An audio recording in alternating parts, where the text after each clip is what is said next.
aussi partager un peu quelques bases avec les uns et les autres et aussi permettre aussi aux uns aux autres de pouvoir jauger notre niveau de maîtrise dans le module que nous comptons pouvoir dispenser. Donc voilà un peu ce qui motive euh, cette partie-là.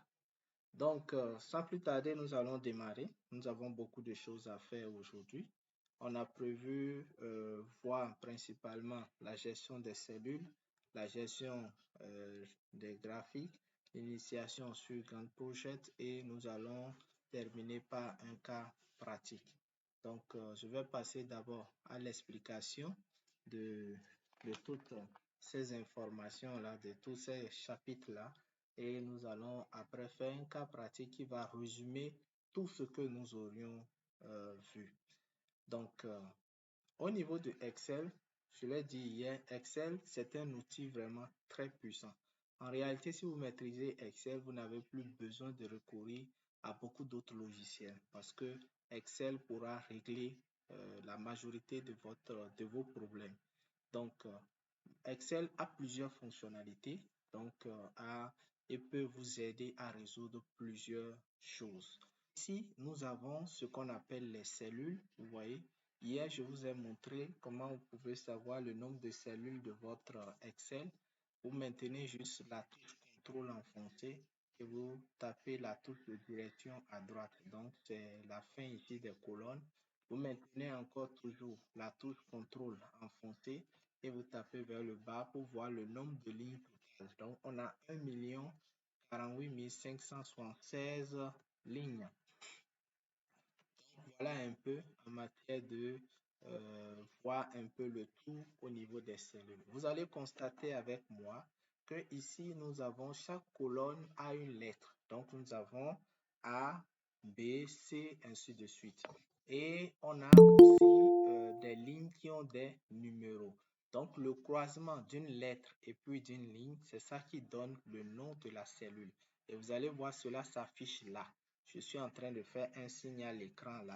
Donc, cela s'affiche là. Donc, c'est à ce niveau. Donc, vous allez voir que nous avons A1 qui s'affiche là. Donc, si je clique par exemple quelque part, nous aurons aussi ainsi de suite. Vous voyez, ça bouge à l'écran. Donc, vous pouvez voir les différentes cellules que je suis en train de sélectionner. Donc, et ce que beaucoup de personnes ignorent, c'est que vous avez la possibilité de pouvoir renommer ces différentes cellules en réalité. Par exemple, ici, je l'ai mis, ça fait A1. Je peux venir là où c'est mis A1 et je vais mettre par exemple bonjour.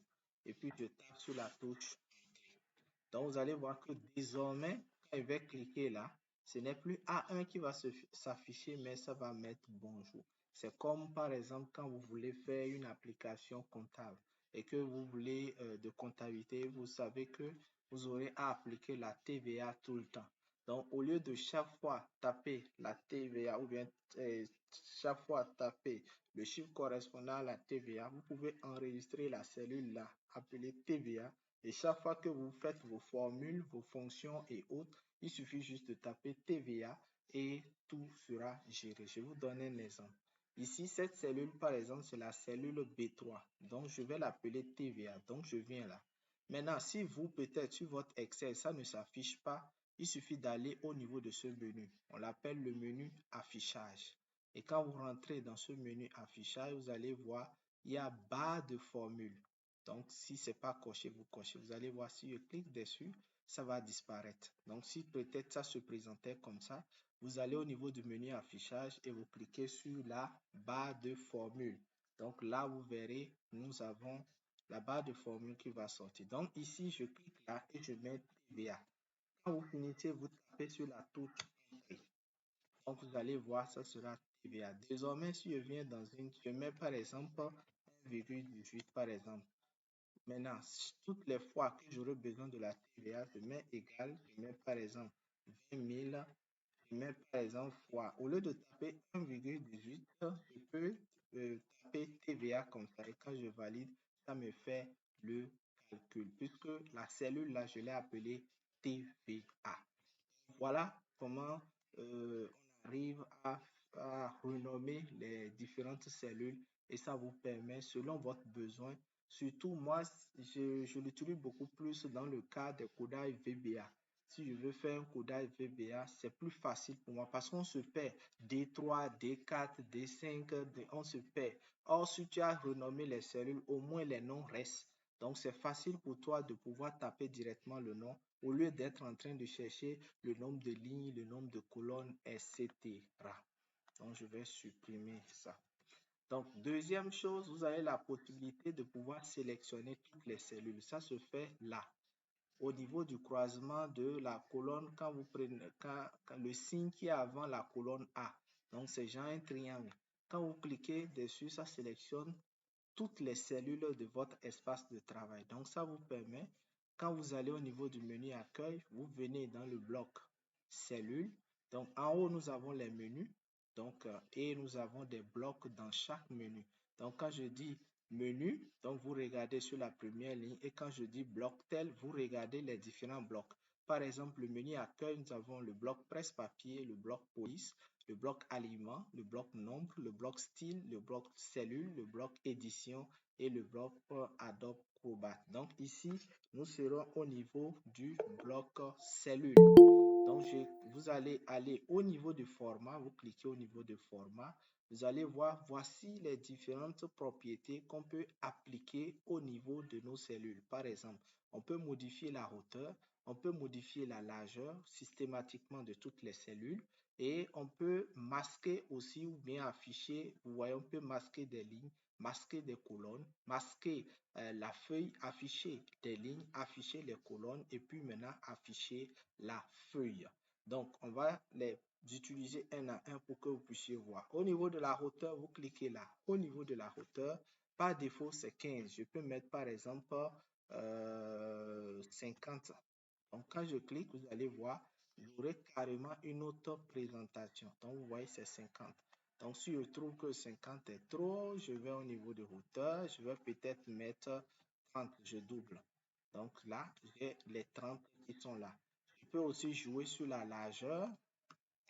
Quand je viens là sur la largeur, j'ai 10, 27, je vais mettre peut-être 15, je mets OK. Donc vous voyez, ça agit aussi sur la largeur. Et comme ça, j'ai les différentes présentations qui sont là. Donc, j'ai la possibilité aussi de pouvoir verrouiller un certain nombre de cellules ou bien une ligne ou bien une colonne. Donc, ça me permet de pouvoir le faire. Donc, je viens par exemple au niveau de protéger la feuille. Quand je clique au niveau de protéger la feuille, regardez ici, voilà en réalité les opérations définies que je peux faire sur cette feuille que j'ai nommée espace. J'ai la possibilité de pouvoir sélectionner les cellules verrouillées. J'ai la possibilité de pouvoir sélectionner les cellules déverrouillées. Et ensuite, voilà, ce sont les deux là que je peux faire. Donc, il y a au niveau du format de cellule qui n'est pas autorisé. Donc, il y a un certain nombre de choses qui ne sont pas autorisées là. Maintenant, bien avant cela, pour que ça marche, vous allez d'abord au niveau de format de la cellule. Il y a une boîte de dialogue qui va s'afficher. Il y a une boîte de dialogue qui va s'afficher. Donc, au niveau de cette boîte de dialogue, nous aurons un ensemble d'éléments. Mais ce qui va nous intéresser ici, c'est la protection. Donc, vous allez voir que actuellement c'est verrouillé qui est coché. Donc, au niveau de la cellule. Donc, on peut aussi masquer, on peut aussi démasquer. Mais par défaut, c'est souvent verrouillé. Donc, vous avez la possibilité aussi d'utiliser les différents remplissages, etc., etc.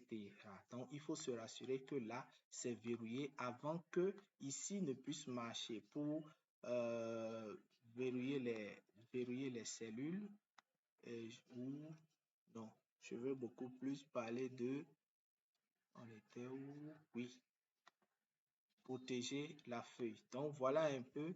Et là, vous allez définir un mot de passe. Donc, si on coche un ensemble d'éléments ici, donc ce qu'on peut autoriser, ce qu'on ne peut pas autoriser, et après, on clique sur protéger la feuille et ça marche. Mais pour l'instant, nous allons travailler sur la feuille et quand on va finir avec le TP, on va l'appliquer. Maintenant, L'autre chose qu'il faut aussi connaître, c'est la mise en forme conditionnelle. Donc, la mise en forme conditionnelle et mettre sous forme tableau. Mettre sous forme tableau, on ne va pas voir ça ici parce que ça va nous conduire forcément à...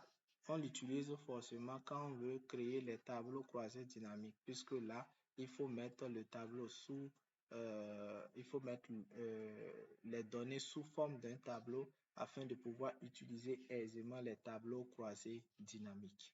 Alors, au niveau de la mise en forme conditionnelle, ce que vous devez retenir, c'est que c'est des règles concrètes. Donc, vous avez un ensemble de règles que vous appliquez. Donc, et chaque règle a une propriété que vous appliquez. Donc, au niveau des propriétés aussi, vous les appliquez une à une pour que ces propriétés-là puissent vraiment vous conduire à un résultat donné. Donc, ça dépend vraiment de ce que vous voulez. Autre chose par rapport aux cellules, vous venez au niveau de données. C'est très important à ce niveau. On a vu ça déjà un peu hier. Ici, vous avez la possibilité de choisir les informations qu'on peut insérer dans une cellule. On suppose que vous avez une cellule et dedans, vous ne voulez pas qu'il y ait peut-être de nombres négatifs ou bien une cellule où vous voulez qu'il y ait des nombres qui seront compris dans un intervalle donné. Et comment ça se fait? Vous sélectionnez la cellule et vous allez au niveau de validation de données. Quand vous cliquez au niveau de validation de données, je reprends, c'est le menu données et vous venez dans le bloc outils de données, vous cliquez sur validation de données. Donc, à ce niveau, quand vous venez au niveau de validation de données, vous avez les informations d'autorisation. Donc, vous cliquez sur la pointe, on a le nombre entier, ça veut dire que si je clique sur ça, à l'intérieur, on ne peut que saisir des nombres entiers. Si vous mettez des nombres décimaux, ça ne va pas marcher. Si je prends décimal, ça sera aussi pareil. Donc, si vous mettez les nombres décimaux, ça ne va pas aussi marcher. Donc, ensuite, nous avons les listes, nous avons les dates, nous avons les heures, nous avons les longueurs de tests et nous avons personnalisé. Donc, à l'intérieur aussi, vous pouvez contrôler aussi la longueur des tests. On suppose que c'est une cellule où on doit taper le nom ou bien le prénom de quelqu'un. Donc, si vous devez taper le nom ou bien le prénom, il va falloir nécessairement que vous contrôlez le nombre de caractères qui doivent être saisis. Ou bien, peut-être c'est un commentaire que les gens doivent faire dans une cellule donnée. Il faut limiter le nombre de caractères pour ne pas que les gens en abusent. Donc, ici, qu'est-ce qu'on va faire? Nous, on va choisir peut-être personnaliser. Quand vous prenez personnaliser à ce niveau, là, vous avez beaucoup plus de possibilités pour pouvoir travailler. Donc, vous allez mettre là une formule forcément. Donc, ça va être soit une fonction si, soit un certain nombre d'éléments de conditions que vous allez mettre. Donc, je ne vais pas vous embrouiller avec des formules. Je prends par exemple nombre entier. Je mets nombre entier compris entre. Ici, par exemple, vous avez non compris entre égal à différente de supérieur à inférieur à ainsi de suite. Ici, c'est entre par défaut. Ça veut dire que le nombre minimum, c'est 0 et le maximum, c'est 10. Donc, quand vous tapez ainsi, et que vous cliquez sur OK, ça ne va indiquer aucun message. Donc, celui qui va saisir à l'intérieur ne pourra pas savoir qu'il a le choix entre 0 et 10. Donc, ça va suffisamment lui perdre le temps. Et peut-être avec un hasard, il va taper un nombre entre 0 et 10. Et là, ça pourrait peut-être marcher, mais il ne saura pas que c'est la condition. Donc, il faut lui afficher un message pour lui dire la saisie dans cette cellule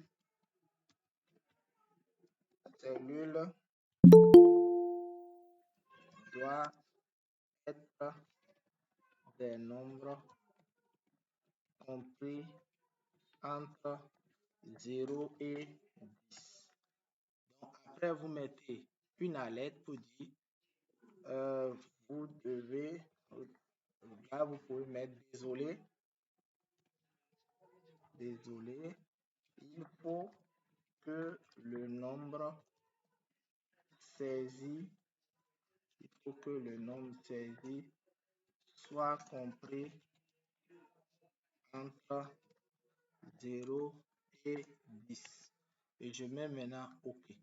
Donc, on peut tester, vous voyez, le message est derrière là. La saisie dans cette cellule doit être des nombres compris. Donc, désolé pour les fautes d'orthographe.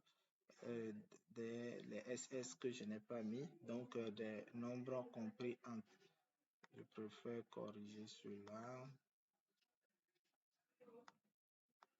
Voilà, pour des nombres, cette cellule, ok.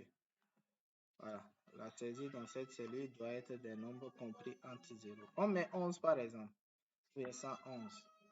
J'ai tapé, alors notre message va s'afficher. Désolé, il faut que le nombre saisi soit compris entre 0 et 10. Donc là, je mets par exemple 8. Je mets 8, vous voyez, ça marche. Donc là, ça peut aussi marcher. Donc désolé vraiment pour le bruit. Donc là, ça fait 8. Donc je peux mettre par exemple, comment on appelle, 7. Donc vous voyez, j'ai dit compris. Donc je peux mettre 10, ça va prendre normalement. Donc voilà, vous pouvez appliquer d'autres si vous voulez. D'autres. Il y a aussi supérieur à. Donc supérieur à, si vous mettez supérieur à, c'est plus simple. Vous mettez juste le nombre maximum. Donc supérieur à 10.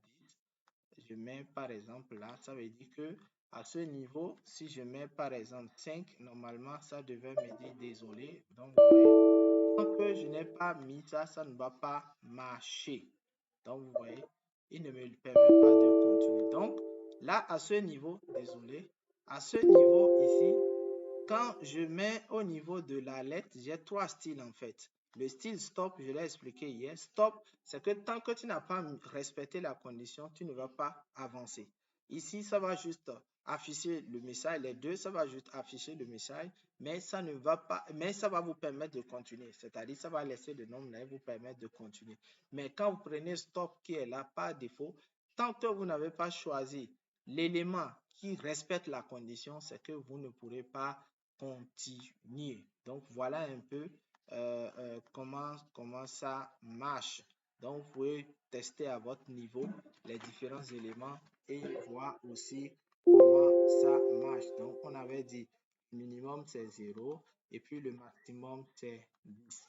Donc, voilà un peu comment vous pouvez exploiter cette fonctionnalité-là pour vous permettre de pouvoir vraiment utiliser le plein potentiel de notre application. OK. Donc, en termes de gestion des cellules, voilà ce que je tenais un peu à partager, très résumé en 20 minutes, ce que j'avais prévu pour le niveau gratuit. Ouais, ceux qui vont passer pour le niveau payant, on aura encore du temps pour revenir encore sur certaines notions. Ici, on est pressé par le temps, on n'a vraiment pas suffisamment le temps. On doit tout faire en 2 heures. Donc, voilà un peu ce qui nous limite. Alors, quand je viens au niveau des graphiques, pour pouvoir insérer des graphiques, il y a deux méthodes. La première méthode, c'est de sélectionner les éléments dont vous voulez mettre en graphique. On est d'accord. Donc, je vais mettre par exemple, je vais aller prendre par exemple ces données-là, comme ceci. Voilà. Je viens là, je vais coller comme ceci. Bon, il faut dire que c'est à titre d'exemple. Voilà. Bon. Maintenant, je veux faire un graphique. C'est déjà trop long, je supprime. Donc, je disais qu'il y a deux méthodes. Donc, il y a la méthode profane et la méthode la méthode un peu avancée.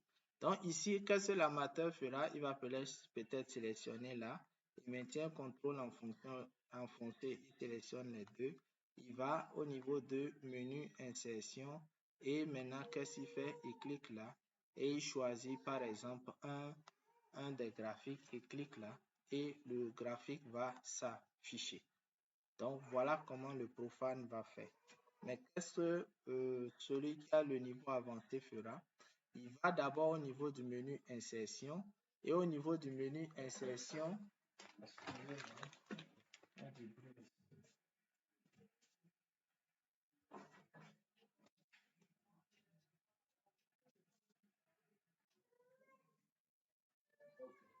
voilà. il va au niveau du menu insertion. Et au niveau du menu insertion, il va choisir le graphique qui lui plaît.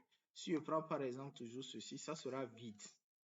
Donc, une fois que c'est vide, je vais là, au niveau de sélectionner des données. Donc, quand je clique sur sélectionner des données, j'ai la possibilité maintenant d'ajouter à mon rythme ce que je veux ajouter. Donc, je clique sur ajouter et vous allez voir le nom de la série. Donc, je prends par exemple tâche qui est là et je viens au niveau des valeurs. Au niveau des valeurs, je sélectionne maintenant les données qui sont à l'intérieur et puis je clique maintenant sur OK. Donc, vous voyez, c'est là. Maintenant, comme c'est des tâches que je veux présenter ici, qu'est-ce que je fais? Je sélectionne la tâche et je vais faire intervertir ligne et puis la colonne. Donc, ici, les tâches vont se retrouver là. Je viens maintenant, je vais ajouter ici les débuts et là, je vais mettre les dates. Je vais mettre les dates et je clique sur OK. Donc, vous voyez, j'ai les dates. Si je veux, je peux encore ajouter les durées. Je mets durée et puis là, je vais mettre les durées et puis je clique sur OK. Donc là, ici, j'ai une présentation de mes graphiques qui sont là, que je peux manipuler comme je veux. Donc, vous voyez ici, j'ai la liste de mes tâches. J'ai la liste de mes tâches qui sont là. Maintenant, je peux mieux même faire là si je veux peut-être que les dates aussi puissent apparaître. Donc, ici, au niveau de série, je vais préférer supprimer les séries pour que je puisse avoir mes dates qui sont ici en bas. Je clique maintenant sur OK. Vous allez constater que là, c'est un peu touffu. Donc, c'est un peu touffu. J'ai la possibilité de cliquer là sur plus et j'aurai un ensemble de fonctionnalités qui vont s'afficher où j'ai la possibilité de pouvoir afficher là le titre. Donc, tous ces éléments, on les utilise si nécessaire. Sinon, si c'est vraiment pas nécessaire, on les enlève. Et pour les enlever, il suffit juste de décocher à des endroits donnés. Donc, quand vous finissez, vous faites ce travail-là, vous avez la possibilité de pouvoir travailler les différents axes.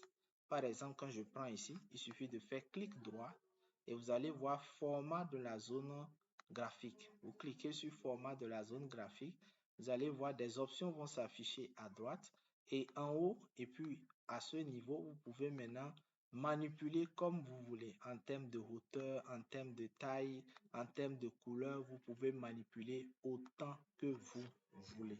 Donc voilà un peu comment on manipule les cellules, comment on manipule les graphiques. Maintenant, il ne sert à rien de présenter ces différentes fonctionnalités sans que vous ne sachiez l'utilité.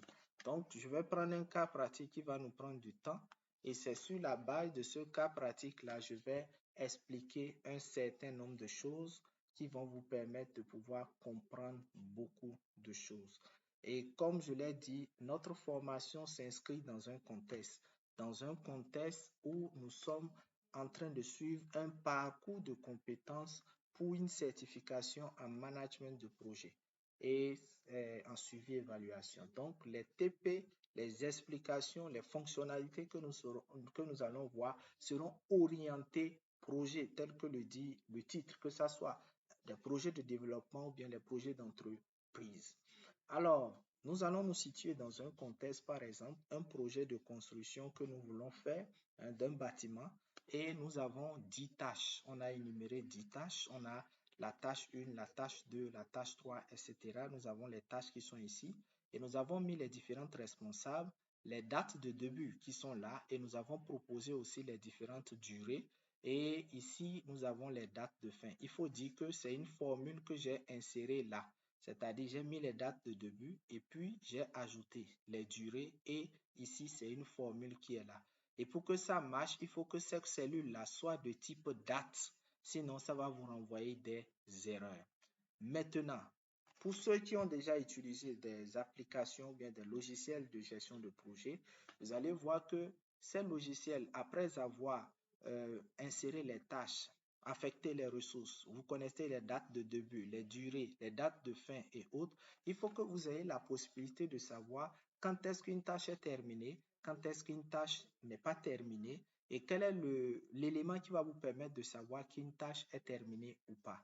Alors, je vais vous apprendre trois options et selon le cas, vous allez adopter ce qui vous arrange. Donc, ici, je vais mettre terminé. Je vais mettre terminé. Ça fait terminé 1. Je vais encore insérer. J'espère que ça suit bien.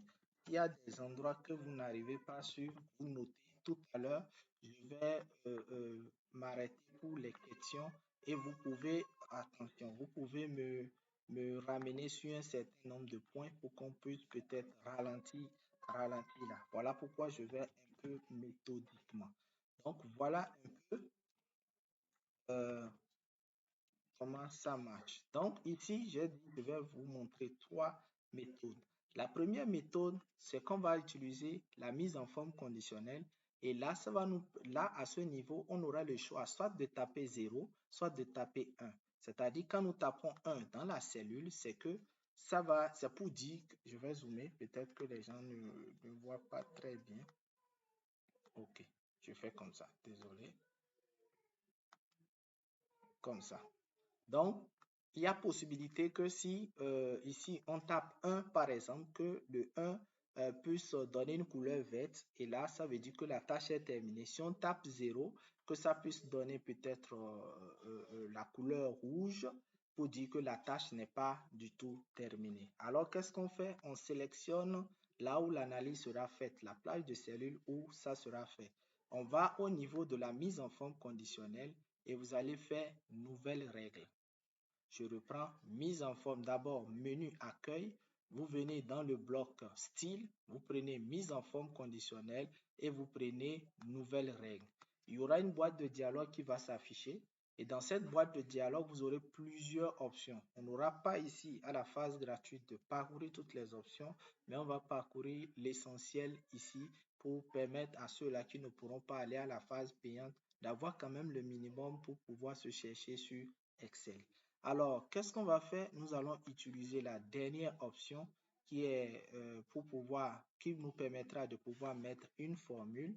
Là, c'est là l'utilité de tout ce que nous avons vu hier.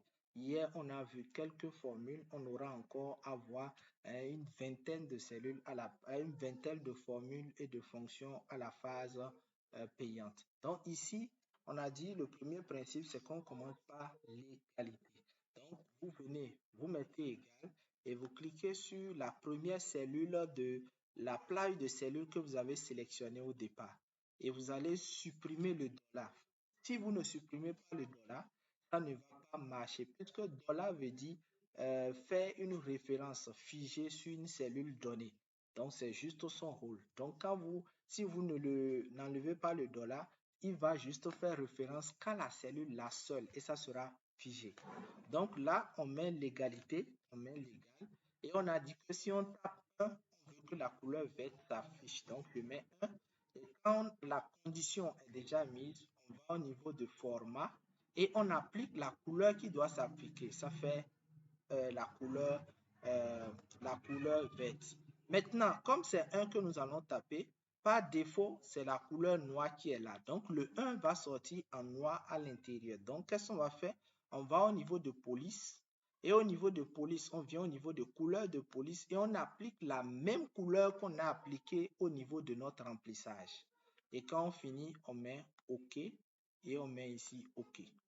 Donc, vous allez voir, quand je vais taper 1, je valide entrée, couleur verte, 1, entrée, couleur verte, je peux descendre 1, couleur verte, 1, couleur verte.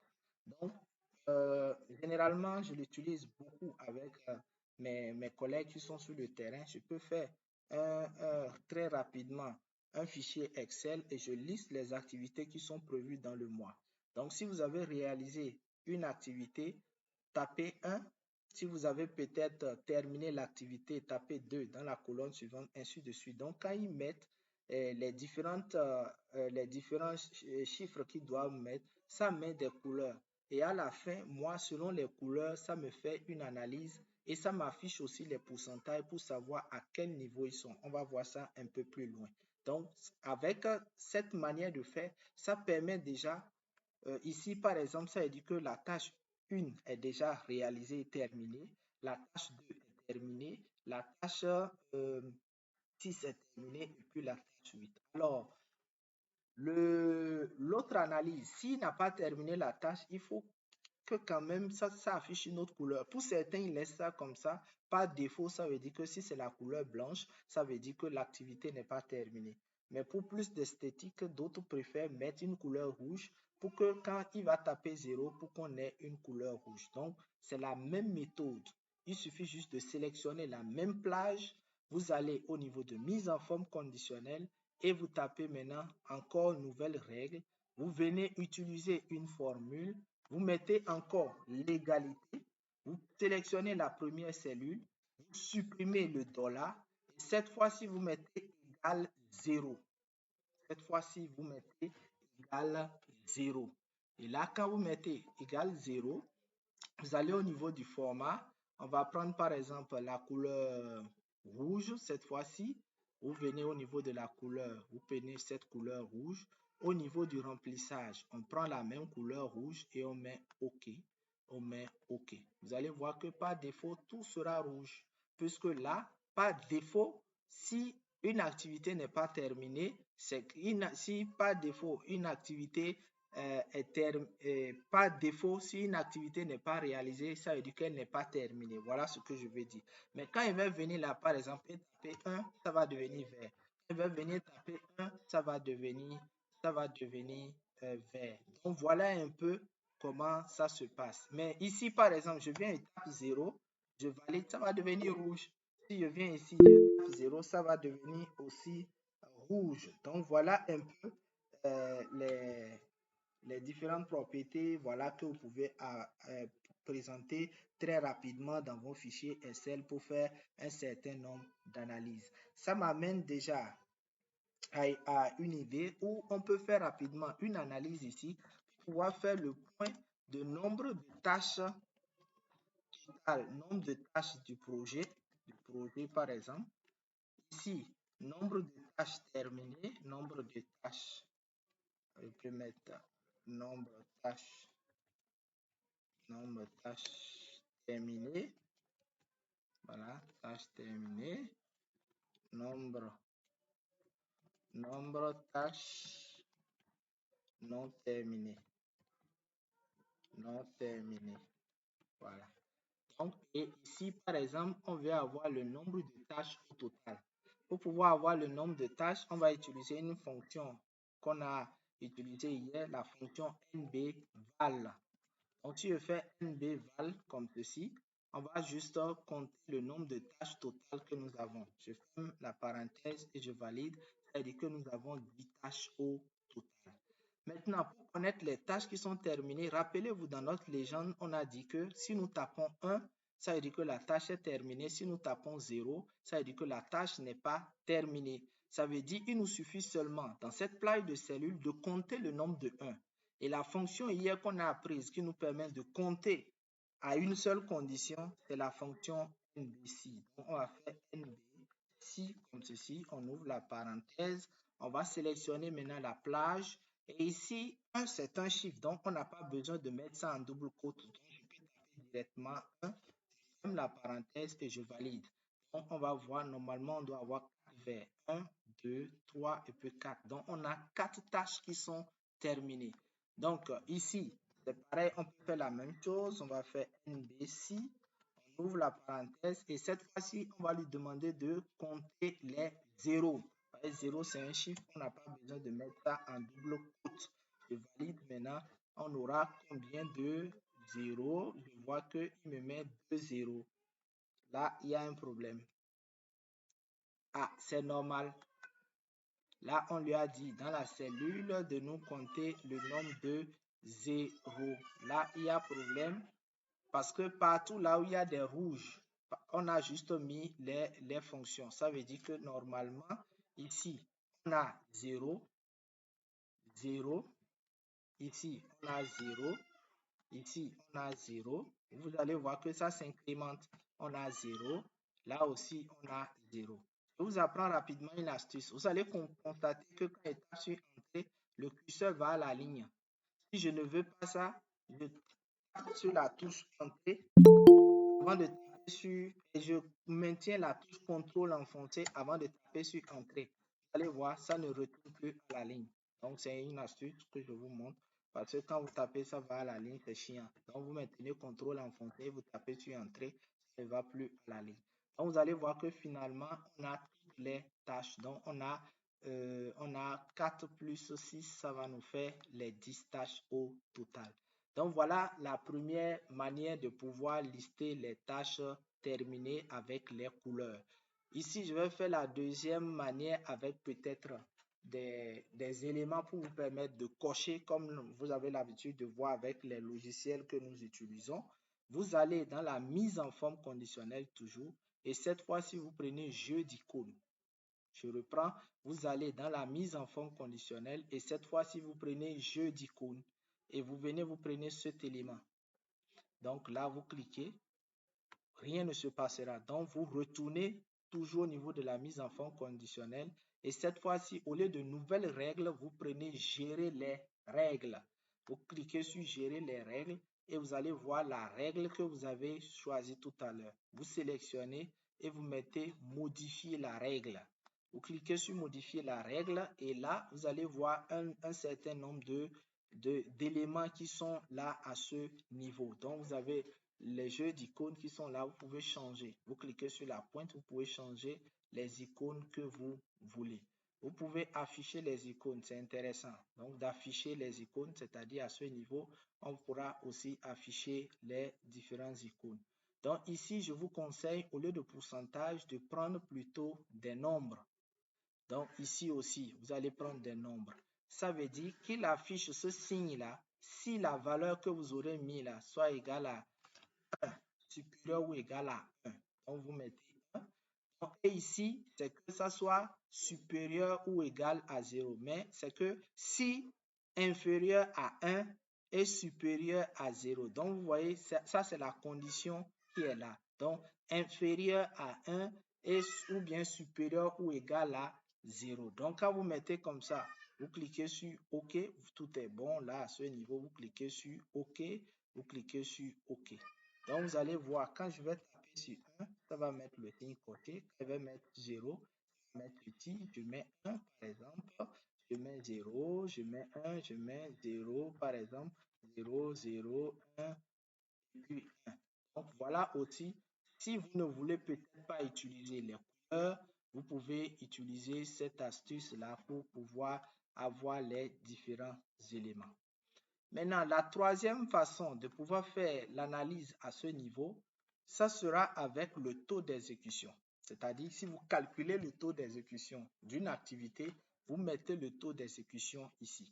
Donc, on va mettre cette colonne-là, on va l'appliquer en des pourcentages. On va centrer aussi les différents éléments.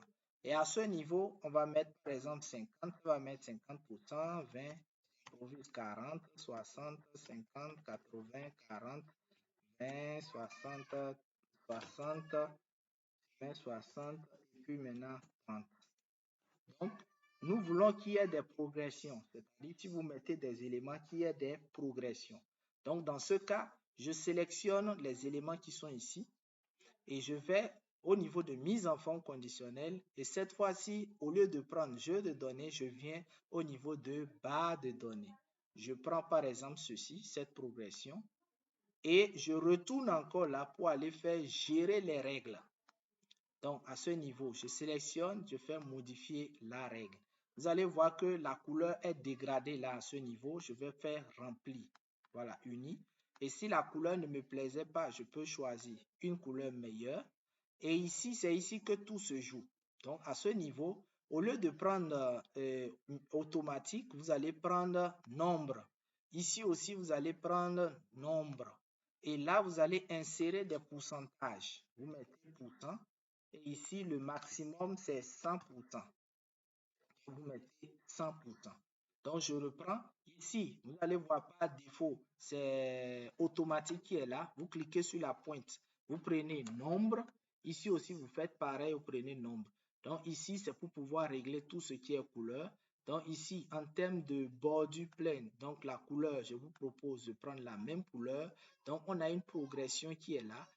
Et on peut afficher la barre uniquement, c'est-à-dire on ne verra plus les chiffres qui sont à l'intérieur, mais je vous propose de laisser ça.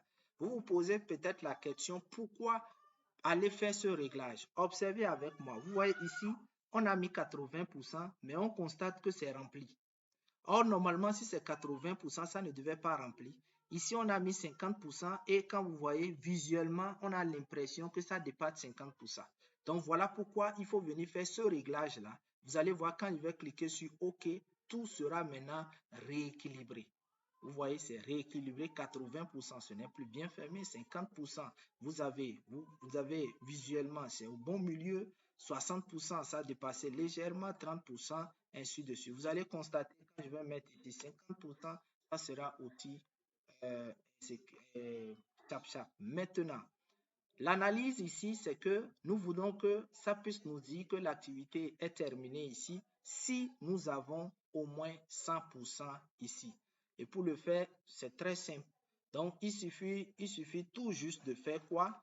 Il suffit de sélectionner ici et vous allez au niveau de mise en forme conditionnelle. Vous prenez une nouvelle règle, utilisez une formule, et on met l'égalité. On clique toujours là.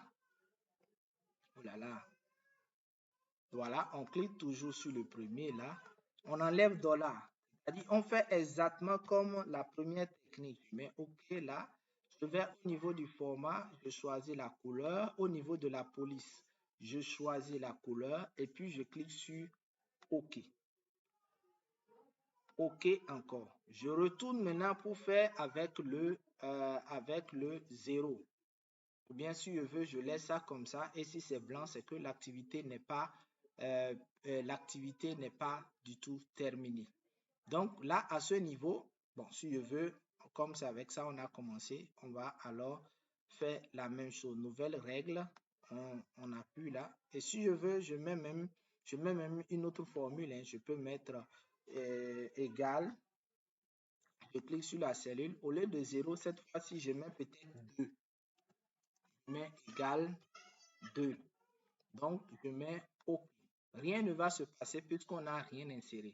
Donc, à l'intérieur maintenant de la cellule, je vais taper maintenant ce qu'on appelle une formule conditionnelle. Donc, je vais me dire maintenant si, j'ouvre la parenthèse, l'élément qui est à l'intérieur ici, donc je mets l'élément qui est à l'intérieur ici, l'élément qui est à l'intérieur ici est supérieur, non, normalement égal à 100. Je mets le pourcent aussi, point virgule, mets 1. Sinon, mets 0. Ferme la parenthèse. C'est ce que veut dire cette fonction-là. Si la condition est respectée, mets 1. Si elle n'est pas respectée, mets 0. Et vous allez constater que si ça met 1, la cellule va virer au vert. Si ça met 0, non, c'est 2 qu'on a dit, désolé. Si ça met 2, ça veut dire que la cellule doit virer au rouge. Clique là, entrez, vous allez voir, ça va mettre 2. Ça veut dire que je n'avais pas mis les couleurs. Je vais aller rapidement. Je vais maintenant suggérer les règles. Je dois avoir 2 règles. La règle où on a 1 et la règle là où on a 2. Je n'avais pas mis les couleurs. Donc voilà pourquoi ça n'a pas pris. Donc je vais au niveau de format, remplissage rouge, police automatique rouge. Je mets OK. Je clique maintenant sur OK. Je clique sur OK. Vous allez voir que ça va virer. Donc là, je fais maintenant ce que je vous ai montré hier. Je fais double-clic pour que ça puisse appliquer. Vous allez voir que aucun n'est à 100%. Donc, je vais mettre par exemple celui-ci à 100%. Par exemple, ça doit virer au vert. Je mets celui-ci à 100%. Ça doit virer au vert. Je mets celui-ci à 100%. Ça doit virer au vert. Je mets ici aussi à 100%. Ça doit virer aussi au vert. Donc, voilà un peu comment ça marche. Voilà un peu comment ça marche réellement. Donc, à ce niveau, voilà les 3 méthodes que je peux vous apprendre. Et voilà, si c'est cette méthode, c'est dans cette méthode vous êtes à l'aise, vous pouvez l'appliquer. Si dans cette méthode, vous êtes à l'aise, vous pouvez l'appliquer. C'est pareil ici. Autre chose, avant que je ne passe au graphique, je suis toujours au niveau de la gestion des cellules. Ici, je vais vous montrer aussi comment insérer par des clics aussi, comment insérer par des clics les durées pour que ici à ce niveau, les dates de fin puissent s'incrémenter automatiquement. Je vais vous apprendre à le faire. Vous venez au niveau du menu développeur et au niveau du menu développeur, pour certains, vous ne le verrez pas. Mais hier, je vous ai appris comment ça s'affiche. Donc, vous irez juste l'afficher, c'est tout. Il suffit de venir là, dans un espace vide, vous faites clic droit, ou bien vous venez au niveau d'une fenêtre même, c'est plus rapide. Comme ça, vous allez voir personnaliser le ruban. Vous cliquez sur personnaliser le ruban. Une boîte de dialogue va s'afficher et à droite, vous allez voir la liste de vos menus. Et à l'intérieur, vous cherchez développeur et vous cochez juste développeur et développeur va s'afficher. Donc, c'est la boîte de dialogue dont je parlais ça. Quand vous regardez ici, vous allez voir, vous avez tous vos menus. Donc, vous allez voir développeur, vous le cochez et puis vous cliquez sur OK. Donc, vous le verrez là. Donc, une fois que vous venez au niveau du menu développeur, vous venez au niveau de contrôle qui est là. Vous cliquez sur insérer et vous allez voir ce signe. C'est ce signe, la barre de défilement que vous pouvez voir, ou bien on peut prendre ceci, à vous de voir, soit le contrôle de formulaire ou bien la barre de défilement. Donc, les deux marchent de la même manière. Donc, on va essayer de l'insérer comme ça. Voilà. Donc, voilà un peu, on va l'ajuster. Maintenant, pour que ça puisse marcher, l'objectif, c'est que si on clique en haut, que la durée s'ajoute automatiquement et que ça impacte la date de fin. Donc, je fais clic droit là et je vais faire format de contrôle. Je clique sur format de contrôle. Suivez bien le paramétrage ici. L'année passée, non, oui, c'est l'année passée puisque c'était la 16e promotion. Pour la phase gratuite, j'avais déjà montré ça. Donc, à ce niveau, les gens n'ont pas bien suivi. C'est pour cela que je vous prie de bien suivre. Donc, à ce niveau, la valeur active, vous regardez, on est au niveau de la première cellule. La valeur active, c'est-à-dire, nous avons quoi dans la cellule? Donc, nous avons 1. On efface et on met 1. À l'intérieur, nous devons avoir comme valeur minimale. En matière de gestion de projet, je vous ai dit que la durée maximale pour une tâche, c'est 15 jours. Et la durée minimum, c'est une journée. Donc, je mets 1 ici, minimal. Et maximal, je mets 15 jours. Maintenant, le changement de pas. Est-ce que vous voulez que ça ajoute un jour, un jour, un jour, ou bien vous voulez que ça ajoute 2 jours, 2 jours, 3 jours, 3 jours, ainsi de suite. Par défaut, c'est le pas d'un jour. Maintenant, quelle est la cellule que ça doit impacter, que ça doit toucher? C'est cette cellule, la première cellule. Donc, vous allez voir, ça va apparaître là, et puis vous cliquez sur OK. Vous allez voir que, un instant, je vais calmer le petit. Donc, on évolue. À ce niveau, vous allez voir, quand on va tester, je clique, vous allez voir, observez là. Vous allez voir qu'on a une journée. Donc, quand je clique là, vous voyez, ça augmente 5 jours, 6 jours, 7 jours, ainsi de suite, 8 jours. Quand il va venir à 15, vous allez voir, ça va bloquer. Et vous allez voir que ça impacte la durée ici. Donc, je peux aussi diminuer. Je peux aussi diminuer comme ça. Donc, vous voyez, je monte là et puis je diminue. Donc, voilà un peu comment il faut le faire de manière automatique. On n'a pas le temps pour le répéter partout, mais vous pouvez aussi le faire. Bon, je peux faire un deuxième pour que vous puissiez voir. Je clique comme ça, je fais CTRL D. Ça va dupliquer la forme. Je le replace là. Je fais clic droit. Je fais clic droit à ce niveau. Je vais voir format de contrôle. Et au niveau de format de contrôle, la valeur qui est active, c'est 2 cette fois-ci. Donc, je mets 2. La valeur qui est active, c'est 2 cette fois-ci. La valeur minimale, c'est toujours 1. La valeur maximale, c'est 15. Le changement de pas, c'est 1. Maintenant, je vais effacer la cellule liée. C'est cette cellule-là. Et puis, je clique sur OK. Vous allez voir que cette fois-ci, c'est sur la deuxième cellule que ça va agir. Donc, voilà un peu comment vous devez faire. avant d'aller au niveau des graphiques, je vais revenir ici. Pour ceux qui ont utilisé une fois des logiciels de trucs là, de gestion de projet, il va falloir qu'on puisse savoir à une date donnée quelle est la durée globale, quel est le pourcentage de mise en œuvre de nos activités. On est d'accord. Ici, on a déjà fait une analyse sur les tâches qui sont terminées, les tâches qui ne sont pas terminées. Ça veut dire que ici, nous avons les tâches qui sont terminées, nous avons ça. Maintenant, on a deux méthodes. Soit on va travailler en fonction des tâches terminées, ou bien on travaille en fonction des pourcentages de mise en œuvre des activités. Donc, ça dépend du projet. Donc, on va faire les deux. Donc, on va mettre prog ici comme progression. On va mettre prog comme progression. Donc, on met progression. Et puis là, on sélectionne comme ceci. On va fusionner ça. Ça, vous savez très bien le faire. On fusionne. Et on va faire une opération ici. On va mettre égal. Ça va faire la tâche terminée divisé par le nombre total de tâches. Donc, ça va nous faire 0,4 et on va le mettre en pourcentage. On ira maintenant au niveau, je lâche pas maintenant, ok, sur la mise en phase, la mise en forme conditionnelle.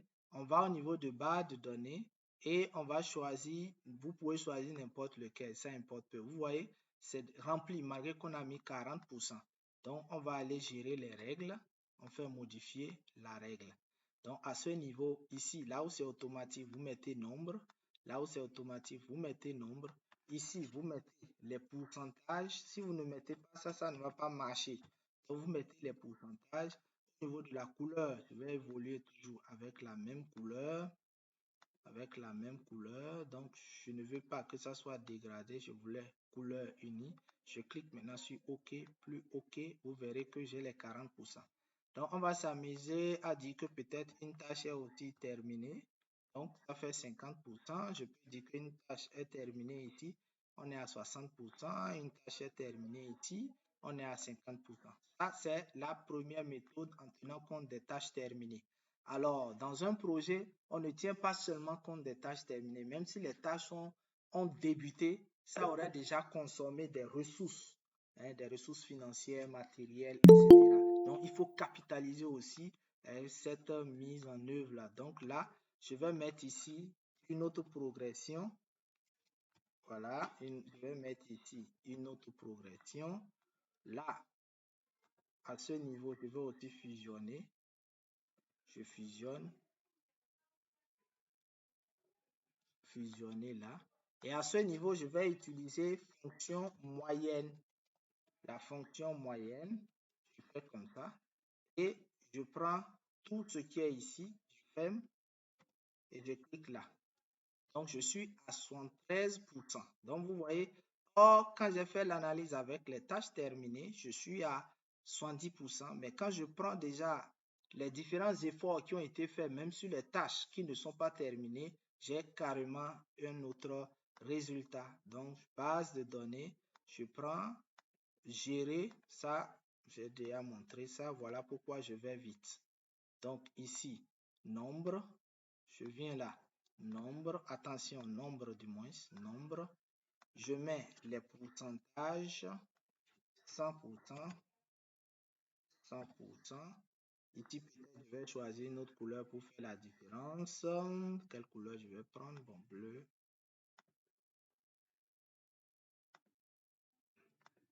Il faut souvent prendre les mêmes couleurs. Voilà. Donc, je ne vais pas dégrader, j'ai uni pour pouvoir bien voir. Donc, si tout est bon, je clique maintenant sur OK. OK. Donc, ici, j'aurai besoin d'une autre couleur de fond pour me permettre de pouvoir voir mon pourcentage. Donc, voilà. Donc, là, je suis à 73%. Ici, je suis à 73%. Donc, c'est comme si ici, par exemple, je mets 80, par exemple. Vous voyez, je n'ai pas encore terminé la tâche, je mets 80. Ici, au niveau des tâches terminées, ça ne va pas bouger puisque là, ça n'a pas viré à 100%. Pour que ça puisse marcher, il faut que je mette 100% pour que ça vire au vert, pour qu'on puisse avoir une progression. Donc, voilà un peu comment vous pouvez faire vos petites applications pour pouvoir gérer un peu. On peut aller encore plus loin, mais il est déjà 21 heures. Vous devez poser aussi des questions. Donc, je vais aborder maintenant le côté graphique. Donc, pour vous apprendre l'initiation Gantt Project. Donc, Gantt Project, c'est quoi? C'est le diagramme de Gantt Project, c'est quoi? C'est de vous montrer des progressions en fonction des durées des tâches. C'est juste ça. Donc, qu'est-ce qu'on va faire? On va faire un travail d'abord ici en amont pour qu'on puisse avoir une très belle présentation. C'est qu'on va trier ici les dates de début, de telle sorte que les dates de début soient affichées de la plus grande à la plus petite. Donc, on peut venir ici pour le faire. On va dire que de A à Z, c'est-à-dire du plus petit au plus grand. Donc, ça va aussi toucher les autres, forcément. Ça va impacter les autres. Donc, ici, les tâches là ne seront plus alignées. Donc là, voilà un peu.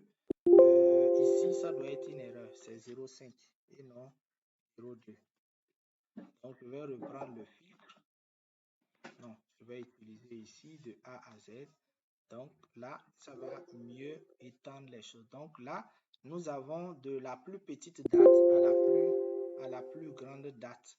Donc ça va aussi bouleverser aussi les choses à ce niveau. Donc vous allez voir à l'intérieur, ça va bouleverser beaucoup de choses. Vous allez voir que même ici aussi, ça va bouleverser. Ça ne se suit plus. Donc là, il faut travailler à bouger. Donc voilà un peu comment les choses se passent à ce niveau. Maintenant, on va insérer notre graphique. On l'a vu tout à l'heure, maintenant on va appliquer. Donc on va au niveau de insertion, je viens là, c'est là que j'utilise et c'est ceci que je prends généralement. Donc je clique là, ça sera vide et c'est normal. Je vais au niveau de sélectionner les données. Je clique au niveau de sélectionner les données et je vais ajouter les tâches d'abord. Donc je vais prendre l'entête d'abord. Et puis ici, je viens pour prendre la liste des tâches. La liste des tâches. Et puis je clique sur OK. Qu'est-ce que je vais faire? Je vais intervertir les colonnes. Voilà. Donc, une fois que j'ai interverti les colonnes, je peux maintenant ajouter les autres. Donc ici, je vais maintenant ajouter les dates de début. Donc, je vais mettre le titre d'abord. Ensuite, je fasse ce qui est là et je mets les durées. Je clique sur OK. J'ajoute encore. Je mets le titre et puis je passe là et je mets les durées et puis je clique sur OK. Donc là, je n'ai vraiment pas besoin des séries, je peux les supprimer pour que je puisse avoir les dates en bas, c'est l'objectif. Donc je mets OK et là, voilà ma présentation que j'ai ici d'abord. Voilà, donc voilà ma présentation. Donc c'est pour que vous voyez bien, c'est pour cela que j'ai zoomé. Après, on va dézoomer pour que vous puissiez vraiment mieux voir les choses. Donc je vais venir là, je vais couvrir jusqu'ici. Voilà. Donc voilà la présentation que nous avons pour nos différentes tâches. Donc nous avons ici notre projet ne va pas en juin, c'est pour cela ça s'est arrêté là à ce niveau. Donc vous allez voir que la plus grande date c'est le 31. Donc ça va s'arrêter quelque part là où ça s'est arrêté le 31. Donc là à ce niveau, qu'est-ce qu'on va faire? Cette présentation n'est pas du tout ce que peut-être on voulait, puisque vous allez constater que nos tâches ont commencé ici, du haut vers le bas, et ici, on a l'impression que c'est l'inverse que ça fait. Donc, qu'est-ce qu'on va faire? On va cliquer là, au niveau de la barre des ordonnées. Oui, on fait un clic droit. On clique, je reprends. On se rassure que c'est bien sélectionné et je fais clic droit. Vous allez voir mise en forme de l'axe. Suivez très bien l'axe qui est là. Et vous allez voir, voici les différentes données qui vont sortir. Et ce que nous, on va prendre, c'est abscisse en ordre inverse. C'est ça, abscisse en ordre inverse que je coche pour qu'on puisse avoir les dates en haut et que la numérotation puisse être inversée. Donc maintenant, vous allez voir que ici, ça fait 2 jours. Vous allez voir que c'est exactement les 2 jours. La tâche A et la tâche G doivent commencer au même moment. Vous allez voir que ça commence exactement au même moment. Ensuite, nous avons les deux autres tâches. Vous allez voir, et ça se présente exactement comme un diagramme de Gantt où nous pouvons voir rapidement le chemin critique. Donc, une fois que c'est fait, je n'ai plus besoin, par exemple, de l'ordonner. Je peux maintenant le faire partie. Donc, je clique sur le plus, et là, je viens au niveau de la pointe là et je vais décocher vertical pour que ça puisse partir. Donc, je n'ai plus besoin de ça, ça peut partir. Ici, par rapport à la présentation des dates, vous pouvez changer la présentation. Vous faites juste clic droit, mise en forme de cette fois-ci, ça sera toujours l'axe. Donc ici, qu'est-ce que vous allez faire? Vous allez revoir ici à ce niveau, non, on va venir là.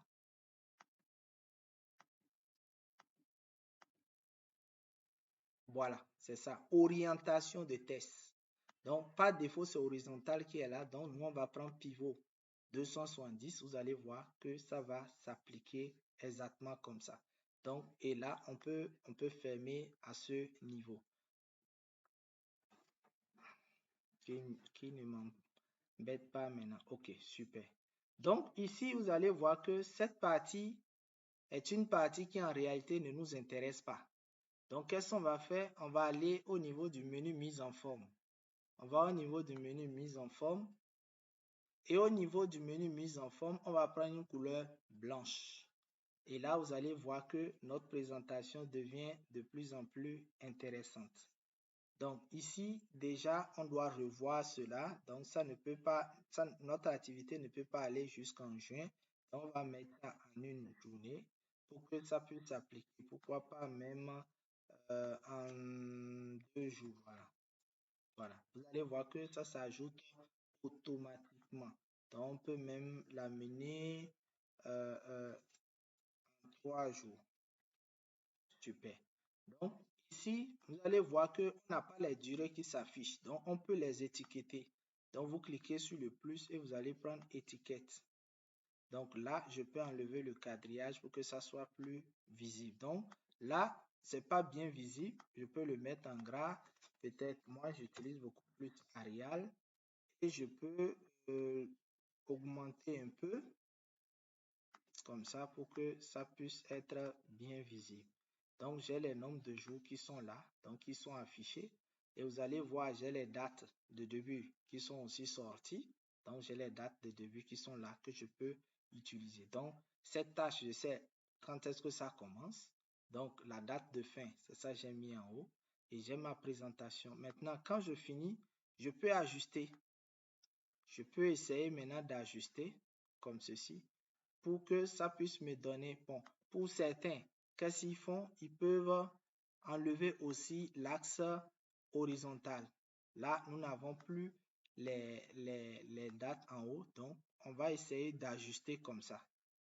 Donc, ça va nous permettre d'avoir une belle vision. Donc, voilà un peu comment vous pouvez faire un diagramme de Gantt. Et vous allez voir que c'est automatique. Hein. Quand je vais diminuer ici de 3 jours, ça va s'appliquer sur mon schéma. Vous voyez, ça s'applique. Si je mets par exemple ici 10 jours et j'applique, vous allez voir, ça va s'appliquer sur le schéma automatiquement. Donc voilà un peu comment je peux faire rapidement un diagramme de Gantt qui sera lié aux informations de mon projet. Donc voilà un peu comment vous pouvez exploiter les choses. On pouvait aussi y ajouter un ensemble d'imbrications de formules. Donc, pour que si nous sélectionnons une tâche, pour que ça puisse nous donner aussi les informations sur cette tâche et aussi faire des liens de dépendance, c'est-à-dire fin, début, fin, comme les autres. Mais le temps imparti tire à sa fin. Je sais que j'ai dit beaucoup de choses en si peu de temps. Voilà pourquoi je vais m'arrêter là. Et si vous avez des questions sur tout ce qu'on a vu, vous posez des questions pour qu'on puisse rapidement vous répondre. La parole est à vous maintenant.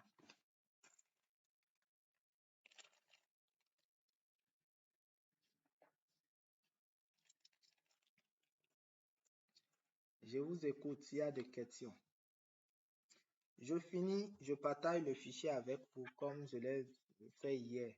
Donc, je vais partager le fichier avec vous. Oui, monsieur Joseph Aoula.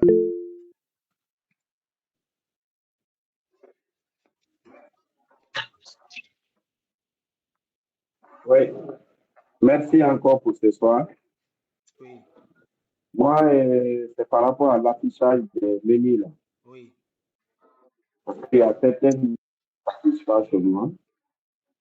J'essaie de le faire par rapport Vous choisissez n'importe quel à ce que menu. vous nous avez montré, mais je n'arrive Je pas. prends par exemple menu affichage. Je fais clic droit sur le menu.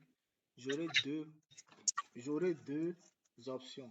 L'option personnaliser le ruban et l'option réduire le ruban. Je prends l'option personnaliser le ruban. Il y aura une boîte de dialogue qui va s'afficher. Dans la boîte de dialogue, je regarde complètement à ma droite. Vous allez voir qu'il y a une flèche en haut. Quand vous cliquez sur la flèche, vous allez voir onglets principaux. Vous veillez à ce que ça soit ça qui est coché. Et là, ça va vous lister tous les menus qu'il y a dans votre application, sur votre Excel. Donc, vous allez rechercher les menus que vous voulez. Et ce sont ces menus-là que vous cochez. Vous allez voir actuellement, il n'y a pas menu aide chez moi. Donc, je vais cocher menu aide. Et dès que je finis, je clique sur OK et je patiente. Vous allez voir le menu aide va apparaître. Voilà, super. Le menu aide est apparu. Donc, c'est très simple. Essayez pour voir. Donc, c'est sûr que c'est le menu développeur que vous voulez afficher. Donc, vous essayez pour voir. Autre question?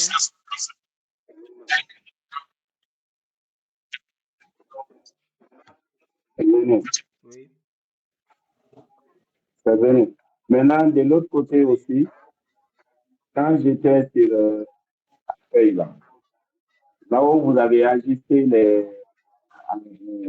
façon verticale et horizontale là, moi, ça ne s'affiche pas chez moi également. Vous êtes où? C'est Au au niveau du niveau de clavier. l'édition que ça se limite. Quand vous cliquez sur... Oui. c'est-à-dire quand vous cliquez sur menu accueil, là où on peut Oui. ajuster sur Oui.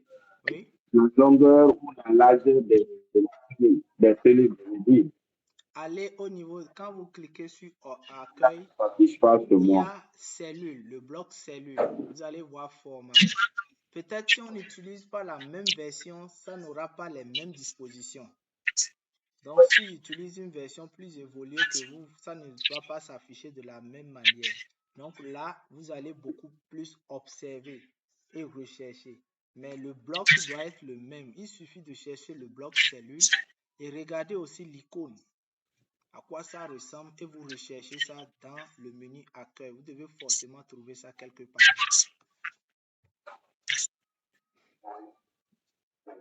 Ok, super, super.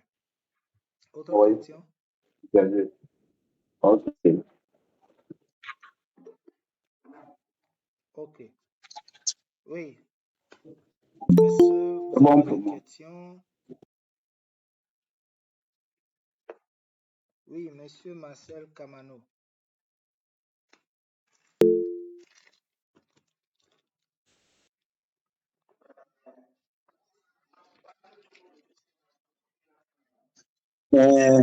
Bonsoir, moi, pas plutôt de questions, mais c'est une doléance parce que j'ai même été embêté par le réseau d'aujourd'hui, donc je ne vous ai pas du tout suivi à temps réel. Si c'était possible de pouvoir Comme je l'ai nous dit, je partager vais ça, ce serait partager avec vous. bien. Merci beaucoup. Oui, autre question?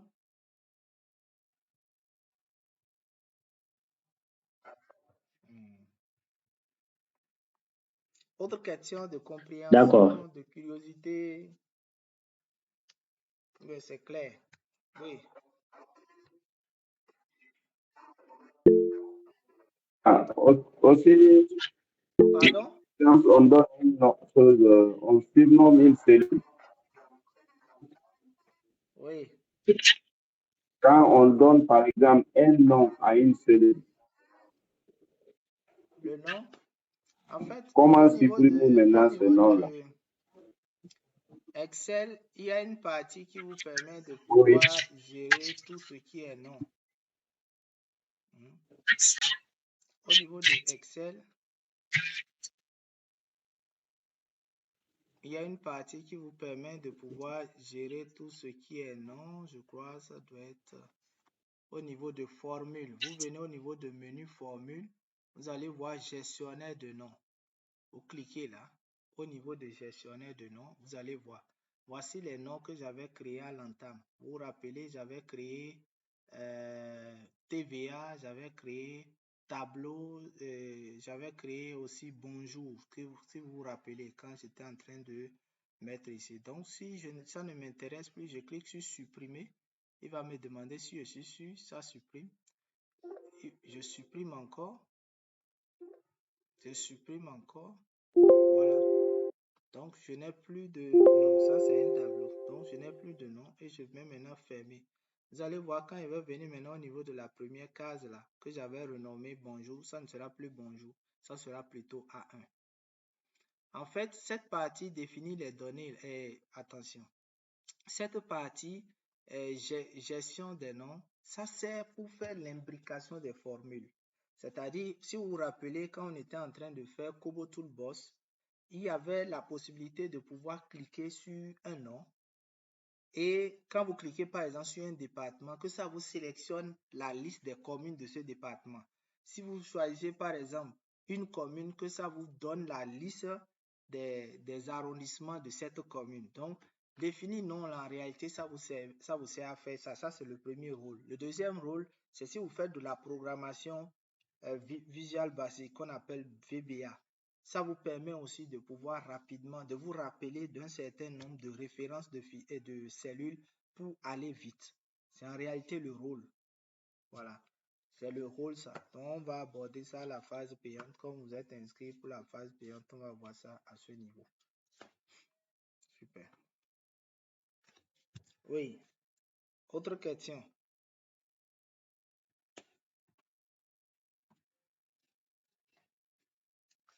Oui, monsieur Galbert. Ah, ok. J'espère que... C'est juste un bonsoir. La révision se poursuit. Évaluation demain. Ça va. Ok, super. Ok, super. Oui, Donc, oui. voilà Pas un de peu, problème. voilà un peu comment ça va se passer. Si je vous rejoins à la fin, cette formation s'inscrit dans le cadre d'un renforcement de capacité en vue d'une certification en management de projet et en suivi et évaluation de projet. Il faut aussi dire qu'il y a certains, il faut dire que pour cette 6e promotion, ce module-là a été une innovation parce qu'on a remarqué que plusieurs de ceux qui, pour les certifications passées, qui ont eu ces certifications, n'avaient pas un très bon niveau en Excel, Word, PowerPoint et puis sur MS Project. Donc, on a ajouté ce module-là pour pouvoir les renforcer dans ce sens et c'est orienté projet. Donc, imaginez si la phase gratuite a été un moment de partage de certainement des choses que vous ne connaissez pas avant. Donc, imaginez comment la phase payante serait. Donc, ça sera beaucoup plus un moment de partage. Et nous aurons à voir beaucoup d'outils, comment faire par exemple un tableau de bord. Je vais vous présenter, vous allez voir un peu ce qu'on a de bord. On aura 2 tableaux de bord qu'on aura réalisés de A à Z. Un tableau de bord pour un projet agricole et un tableau de bord pour un projet commercial. Donc, vous allez voir quand on ouvre, c'est ça. Donc, quand on clique sur les fonctionnalités, ça peut nous donner des informations sur les commerciaux de l'entreprise, sur les clients de l'entreprise et sur les différentes régions.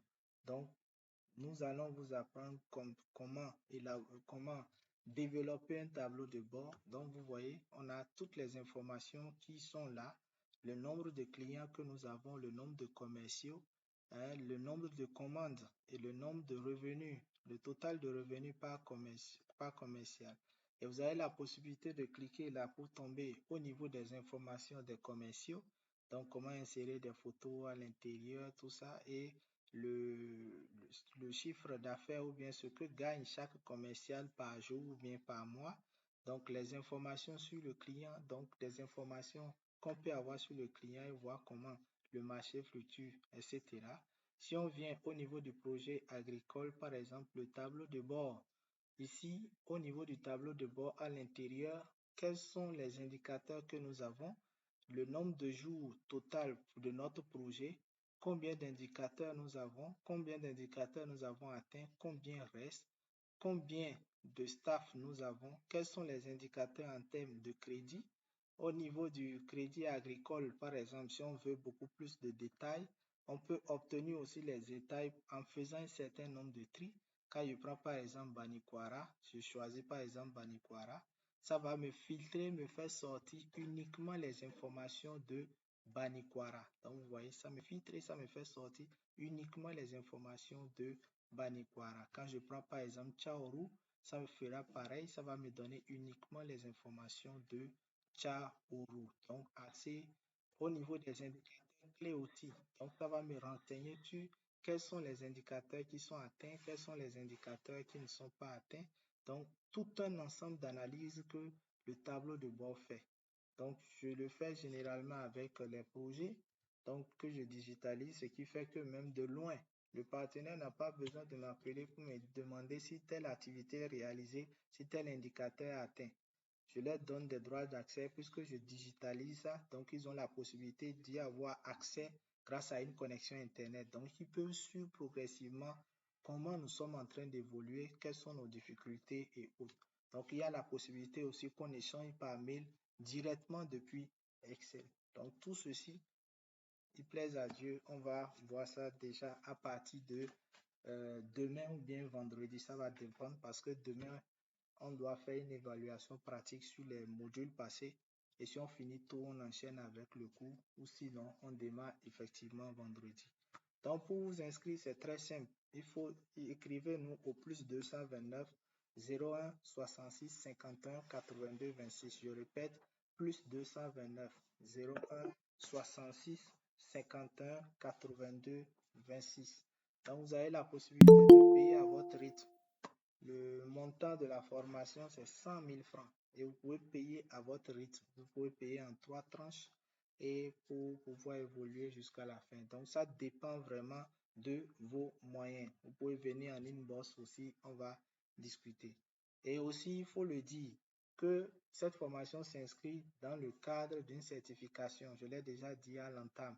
Et nous avons des formations disponibles des formations complètes disponibles. Ça veut dire que si vous vous inscrivez juste pour ces modules-là, c'est-à-dire PowerPoint, Excel, MS Project et puis Word, nous allons prendre le temps après, puisque ceux qui suivent la certification, ils ont que 15 jours maxi pour pouvoir faire la formation. Mais avec vous qui n'êtes pas dans le processus de la certification, on va passer un mois complet ensemble pour travailler avec vous. Ça veut dire que il y aura une partie que vous allez faire ensemble avec eux, mais le reste, on va vous prendre à part pour que vous puissiez suivre tout le module jusqu'à la fin. Mais eux, ils seront beaucoup plus orientés projet.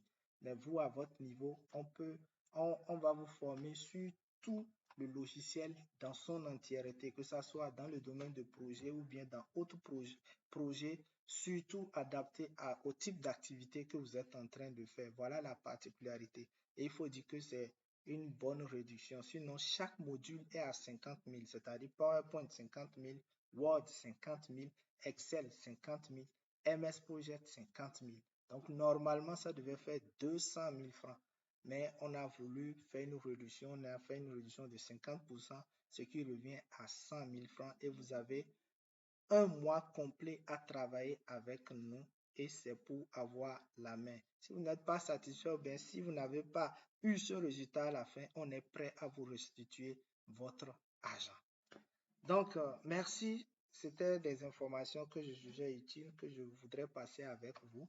Donc, vous avez un mois à passer avec nous. Ceux qui sont au niveau de la certification, c'est 15 jours. On va faire, puisque eux, c'est Focus Projet. On va faire 15 jours avec eux et on va passer à d'autres modules qu'ils connaissent déjà. Merci à tout un chacun. S'il n'y a plus rien, on va s'arrêter là pour permettre à nos amis qui vont composer demain de réviser et ceux-là qui doivent réfléchir avant de s'inscrire de bien réfléchir. Merci à tout un chacun. S'il n'y a plus rien, on va se dire à demain. Bonne soirée à vous.